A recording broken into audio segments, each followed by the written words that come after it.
Istri berapa? 6. Kemudian LGP juga menanggung untuk rekan-rekan yang namanya fasilitas kendaraan atau transportasi. Jangan khawatir ya, jemput kelapa ditanggung LGP. Sakit diantar klinik juga gratis ditanggung LGP ya. Intinya pengangkutan itu disediakan oleh LGP, itu namanya fasilitas transportasi atau kendaraan. Kemudian rekan-rekan sekalian, ketika sampai nanti lolos hari ini, lolos semua proses ini, sedikit gambaran. Rekan-rekan akan dites kesehatan lagi ketika sampai di Malaysia. Jadi tesnya bukan hanya selesai di sini ya untuk yang kesehatan. Di Indonesia wajib, saya udah tes di Indonesia ya. Pemeriksaan kesehatan di Indonesia wajib, pemeriksaan kesehatan di Malaysia juga wajib. Namanya kita panggil, kalau pemeriksaan kesehatan yang ada di Malaysia nanti kita panggil dengan sebutan pemeriksaan kesehatan FOMEMA. Mereka menyebutnya FOMEMA. Jadi seharusnya rekan-rekan kalau sehat di sini, harap-harap di sana juga pemeriksaan kedua sehat, ya. Karena itu menjadi syarat wajib sebelum masuk ke ladang. Lolos memang berangkat ke Malaysia di tes FOMEMA. Kalau dinyatakan sehat pada FOMEMA di Malaysia nanti, baru diizinkan untuk bekerja di ladang sawit. Kalau saya tidak sehat di FOMEMA bagaimana Pak? Dipulangkan lagi ke Jawa. Bisa diterima? Mengerti tidak maksudnya sejauh ini? Oke, kalau ada yang tidak dipahami rekan-rekan boleh bertanya ya. Kalau ada yang mengantuk usahakan bangun. Kemudian rekan-rekan sekalian, nanti kalau sudah dinyatakan sehat pada FOMEMA, masuk ke ladang sawit, FGD akan memberikan kepada rekan-rekan yang namanya item-item atau barang-barang. Ini hanya akan rekan-rekan dapatkan di bulan pertama dan hanya satu kali saja diberikan oleh FGD.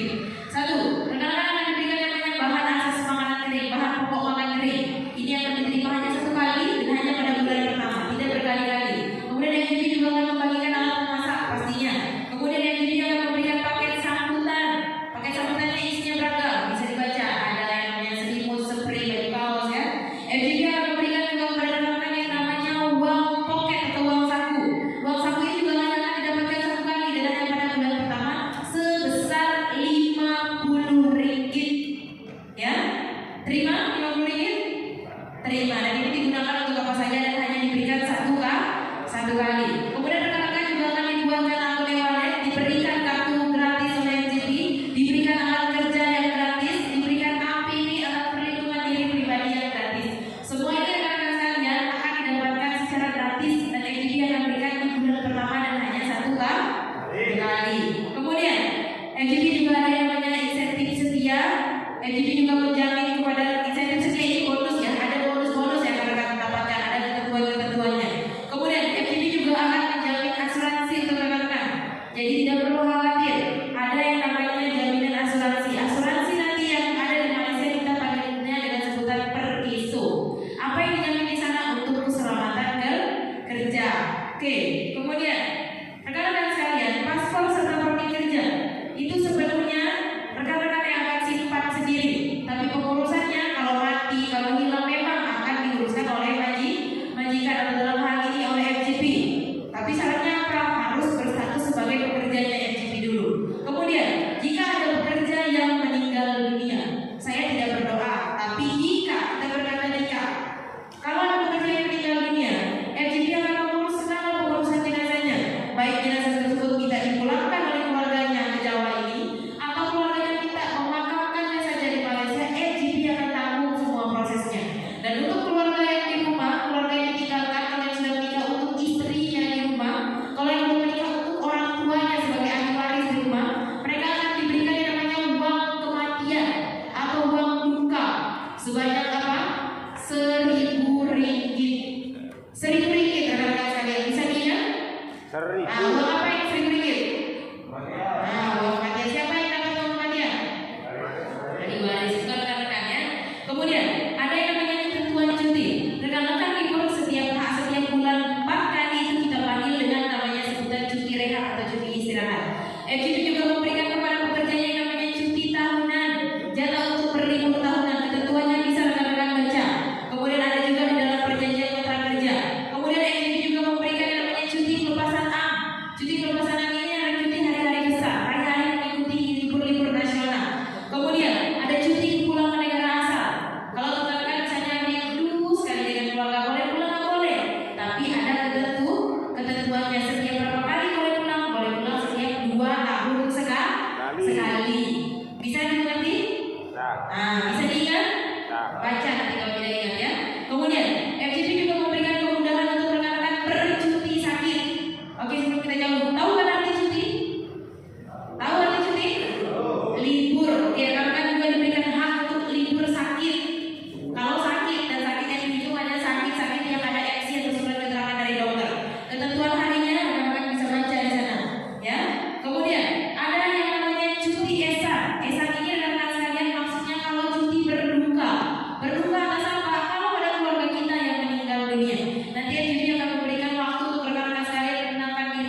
sebelum. Oke. Kemudian rekan-rekan sekalian, seperti yang dikatakan oleh Bapak Sudarman tadi di awal, berangkat ke LGB ini kita menggunakan sistem yang namanya perekrutan zero cost. Ada yang pernah mendengar zero cost? Ada? Oke, kalau belum pernah dengarkan saja hari ini ya. Rekan-rekan semua hari ini direkrut masuk bekerja ke LGB menggunakan sistem rekrutmen yang namanya zero cost. Zero ini artinya nol, cost artinya biaya. Yang artinya berangkat ke Malaysia ini nol biaya rekrutmen. Dari situlah asalnya kata berangkat ke Malaysia gratis. Gratis ini maksudnya dari mana? Karena ada sistem itu tadi, ada sistem zero cost atau nol biaya. Yang artinya jika ada pengambilan biaya kepada rekan-rekan untuk proses berikutnya, itu rekan-rekan bisa ingat berapa yang dikeluarkan, kepada siapa diberikan, untuk proses apa uang itu dikeluarkan. Ya, nanti kalau rekan-rekan lolos akan ada sesi video namanya. Di sana ada verifikasi, rekan-rekan bisa ceritakan di sana uang apa yang sudah rekan-rekan keluarkan selama proses sampai rekan-rekan berangkat nanti ke Malaysia. Bisa? Rekan-rekan sekalian, kemudian untuk sistem zero cost ini memang dikatakan zero cost, tapi ada beberapa hal yang memang tidak ditanggung oleh majikan. Satu, pengurusan dokumen pribadi itu tidak gratis dan bukan majikan yang tanggung. Dokumen pribadi, ada yang tahu nggak contoh dokumen pribadi apa? Apa? KTP, KK, akta kelahiran, itu wajib nggak kita punya? Jadi mau berangkat kerja ke LGB atau tidak bekerja ke LGB, wajib nggak kita punya KK atau KTP? Yang artinya kalau baru sekarang diurus masalah-masalah itu bukan tanggung jawab majik. Jadi untuk pengurusan itu menggunakan biaya pribadi. Bisa diterima? Atau yang kedua mungkin selama proses pengurusan paspor, rekan-rekan ternyata sudah ada yang punya paspor sebelumnya. Dulu pernah pergi umroh atau mungkin jalan-jalan ke luar negeri atau kerja di Brunei atau kerja di negara lainnya. Uangnya dulu dengan PT yang lain sejumlah berjuta-juta. Kira-kira itu akan digantikan sama majikan sebelumnya? Tidak. Majikan hanya akan mengembalikan sebesar seberapa berhaknya rekan-rekan menerima untuk pengurusan paspor ber-ID pekerja untuk bekerja ke LGB. Yang mana kita mengikuti ketentuan imigrasi sebesar 350.000. Jadi kalau ada yang kredit paspor sudah buat sebelumnya bayarnya 2,5 juta, 3,5 juta, itu tidak akan dikembalikan sepenuhnya untuk pengurusan yang sebelumnya. Ya, majikan hanya akan mengembalikan sebesar 350.000 pengembalian untuk biaya pengurusan paspor ber-ID pekerja. Ya, bisa diterima?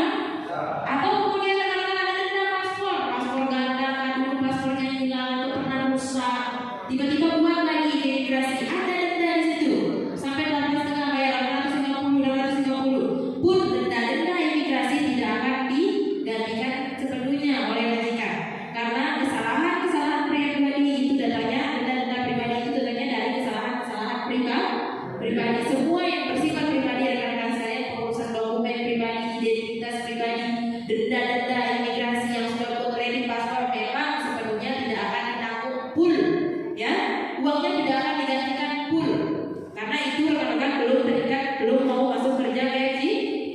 Bisa diterima kira-kira? Paham tidak maksudnya?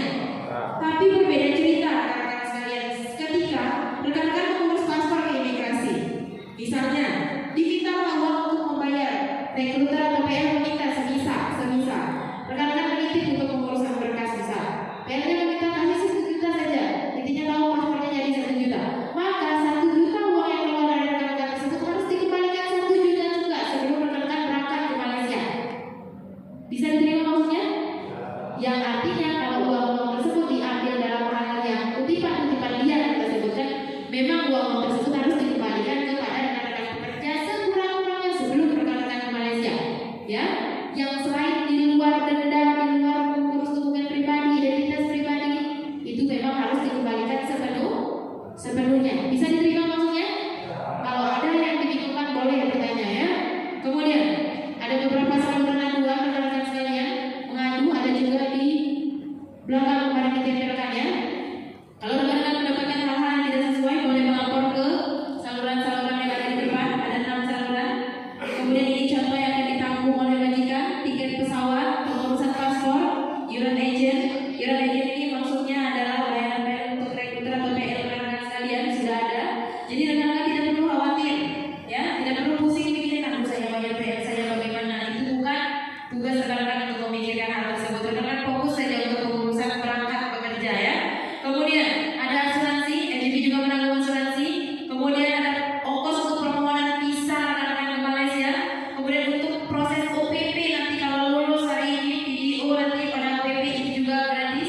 Medical yang juga PT sudah sediakan bagi yang lolos nanti langsung akan dimedikalkan di sini. Itu juga majikan yang tanggung. Akomodasi setiap proses akan diberikan makan. Ada bantuan untuk transportasi. Itu semua sudah ada bagiannya. Itu ya. Kemudian rekan-rekan sekalian, ada yang namanya caruman BPJS. Seperti itu asuransi. Tapi ini ketentuan pemerintah Indonesia. Maksudnya rekan-rekan bekerja ke Malaysia nanti akan wajib memiliki asuransi. Asuransi apa? BPJS, ketentuan pemerintah Indonesia. Jadi rekan-rekan akan dibuatkan untuk BPJS nanti, untuk BPJS tenaga kerjaan, jaminan kalau ada kecelakaan kerja. Kenapa begitu? Tidak menutup kemungkinan terjadinya kecelakaan kerja. Jadi semua pekerja Indonesia yang mau bekerja ke luar negara manapun, bukan hanya ke Malaysia, wajib punya yang namanya BPJS. Siapa yang membuat ketentuan? Pemerintah kita di sini, pemerintah Indonesia. Kemudian rekan-rekan sekalian, ada juga akan ada namanya cukai atau pajak gaji. Tapi jangan khawatir, tidak semua gaji yang akan dikenai cukai atau potongan pajak, karena gaji pada jumlah-jumlah tertentu saja. Ya, kalau sudah lebih dari ambang batas ini maksudnya kalau sudah lebih dari batas kena pajak. Kalau misalnya yang bujang bisa dilihat, kalau sudah lebih dari 3.111 ringgit maka ada potongan pajak gaji. Kalau yang sudah menikah berkeluarga, kalau gajinya sudah lebih dari 3.444, contohnya dapat gaji 3.500, itu memang sudah ada potongan pajak. Bisa diterima maksudnya? Bisa tidak diterima lagi? Bisa. Sanggup? Oke, rekan-rekan sekalian, kemudian FGP punya yang namanya kadar upah bayaran. Kadar upah bayaran ini adalah sistem untuk menghitung upah kerja, sistem kerja untuk menghitung gaji, atau kadar untuk membayarkan upah rekan-rekan sekalian dalam bekerja. Ada dua sistem hitungan upah. Ada yang namanya sistem hitungan upah harian, ada yang namanya menggunakan sistem upah borongan. Upah harian ini maksudnya apa? Bukan digaji setiap hari ya. Upah harian atau sistem hitungan upah kong ini gajinya dihitung berdasarkan ketentuan hari atau hitungan upah minimal.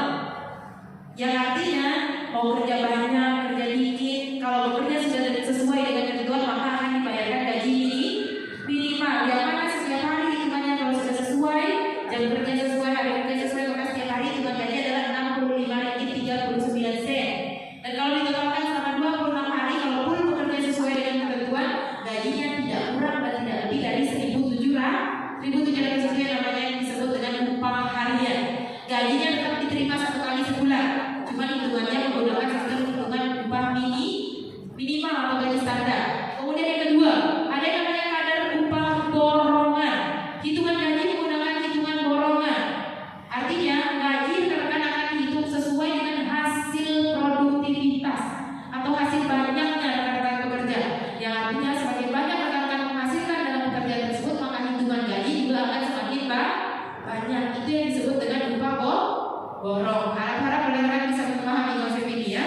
Kemudian rekan-rekan sekalian, rekan-rekan nanti ketika misalnya lolos hari ini berangkat kerja ke Malaysia akan wajib diinstalkan atau didownloadkan di HP-nya yang namanya aplikasi FGP.